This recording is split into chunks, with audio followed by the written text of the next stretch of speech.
A real freeze dryer costs between $2,000 and $5,000. That's a serious piece of equipment for a kitchen counter. So we want to talk about freeze dry fruit. Without that, what can we do? Is it possible? Here's 3 different ways without one: with a regular freezer, with a cooler full of dry ice, and with a vacuum chamber. First, freeze drying and dehydrating are not the same thing, even though the results look similar sitting in a jar. And if you go shopping for freeze dried stuff like on Amazon, you're going to see a lot of stuff that is actually dehydrated that shows up in search results for freeze dried, but it's not the same. A dehydrator uses heat and airflow. The water in the fruit evaporates as a liquid, the cell walls collapse, and you get something chewy, shrunken, and darker than it started. Like, think about a raisin. Freeze drying instead, though, removes water while the fruit is still frozen. The ice leaves the fruit as vapor without ever becoming liquid again. The cell walls stay intact, so the fruit keeps its shape, its color, and more of its nutrients. So that's why a lot of people say it's healthier when you're eating freeze dried than just dehydrated. And then instead of chewy, it turns crisp. It snaps. That texture is the entire signature of freeze dried food, and it's what we're going to try to figure out another way to, be able to do it, since not everybody can afford the freeze drying machines. The physics behind this has a name: sublimation. Solid ice turns directly into water vapor and skips the liquid stage completely. You've seen it before, even if you didn't name it. So dry ice does this at room temperature, and the frost that slowly disappears from old freezer-burned food is doing the same thing. To make sublimation happen on purpose, you need one of 2 conditions: extreme cold with very dry surrounding air, or low pressure. So method 1, the freezer method, costs nothing, takes weeks, and is the least reliable. Method 2, the dry ice method, is fast, it's cheap per batch, and it might be the one best to try for a first attempt, depending on what you have available to you. And then method 3, the vacuum chamber, again, depending on what you have available to you, closest to what a real machine does, but the equipment cost starts creeping toward the machine territory, so it's more expensive. So the first method, the freezer that you already own. Step 1, wash your fruit, slice it thin. It matters that it's really thin because the water vapor has to escape through the surface. So a thick chunk of fruit might never finish. Berries can go in halved, apples and bananas should be sliced. The second step, spread the slices on a tray in a single layer with a little space between pieces. No overlapping. Airflow across every surface is the whole thing here. Step 3, put the tray in the freezer at its lowest setting and leave it uncovered. So that could give you qualms right there. And then now the hard part is to wait. You have to wait 2 to 3 weeks. So you have to have room in your freezer for that. And some batches need closer to a month. The dry, frigid air inside a freezer slowly pulls the ice out of the fruit as vapor. And then the 4th step, before you store anything, run the Dunmist test. And we'll talk about it in a bit. So the verdict on the freezer method: the price is right and the effort is nearly zero. Well, it's not nearly zero, but the price is right and the results are inconsistent. A frost-free deep freezer gives you the best odds because frost-free units cycle dry air, and dry air is what carries the vapor away. So again, if you might not have the right kind of freezer for doing this, but at least it's an option for some people.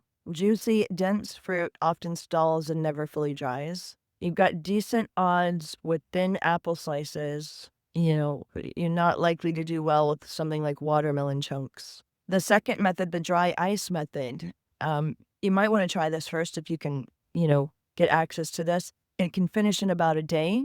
You prep the fruit the same way, washed and sliced thin still. Put the fruit in the freezer-safe bags and leave the bags open. And the moisture has to escape the bag as the fruit dries, so it has to be an open bag.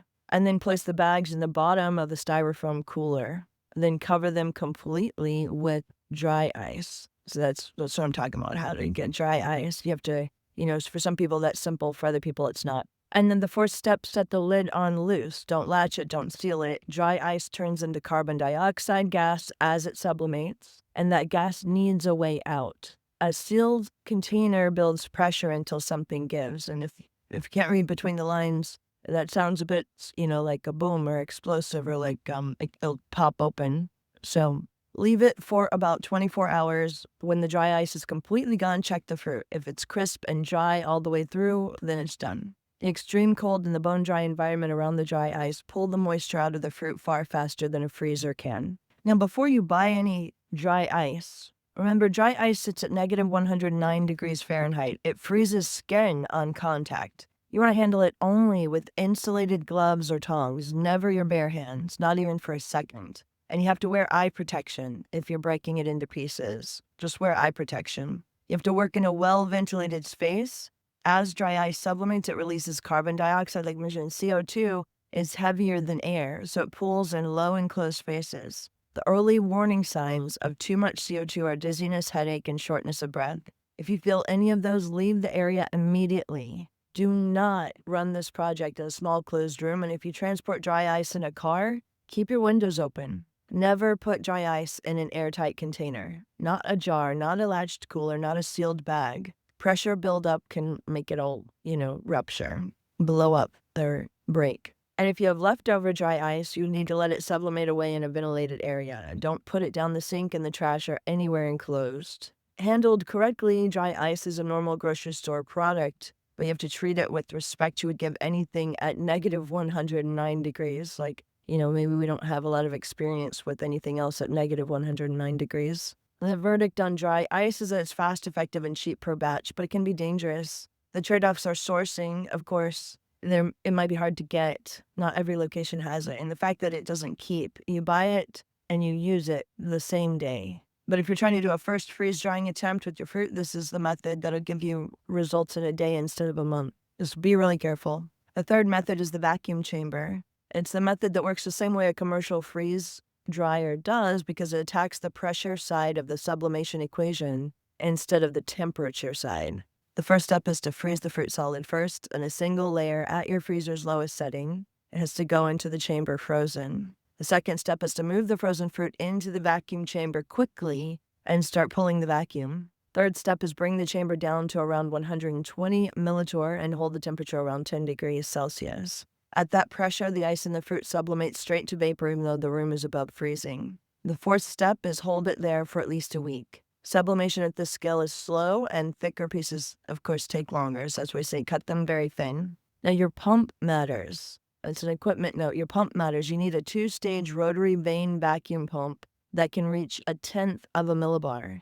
A weak pump means a weak vacuum, and a weak vacuum means the ice melts instead of sublimating, which quietly turns your freeze-drying project into a very slow way to make fruit mush. So the vacuum chamber produces the most consistent, most machine-like results of the 3 methods if you do it right, but it's not cheap. A quality chamber plus a pump capable of the vacuum level starts approaching the price of an entry-level freeze dryer. So run the math before you buy it. If you already own a vacuum setup for another hobby, then this method is a good idea. If you'd be buying everything from scratch, compare the price of this versus actually buying a real freeze dryer. And then there's a test that applies to every single method. And some people skip this step right before their whole batch spoils in storage. You want to take a piece from your batch, the thickest one you can find, and cut it in half. And look at the center. If you see dark spots, that means moisture. And moisture means that it's not done. Put everything back and keep going. Fully finished freeze-dried fruit is dry and brittle all the way through. It snaps or crumbles when you break it. It weighs a fraction of what it started at. And the color stays close to fresh, with just being slightly duller. If a piece bends instead of snapping or feels cool and dense in the center, then it needs more time. So storage is where good batches go to die. The short version, moisture is the enemy forever. You move the finished fruit into airtight containers or mylar bags, add an oxygen absorber or a silica gel packet, and keep it somewhere cool and dark. A vacuum sealer is even better if you have one. And work quickly during the transfer. Freeze-dried fruit starts pulling moisture back out of the air the moment it's exposed. If you ever notice a piece has gone soft in storage, moisture got in, and that container's clock is now ticking. So there's another caveat before you build a doomsday pantry out of this. Commercially freeze-dried food advertises a shelf life of 25 years, but home methods are not going to get you there.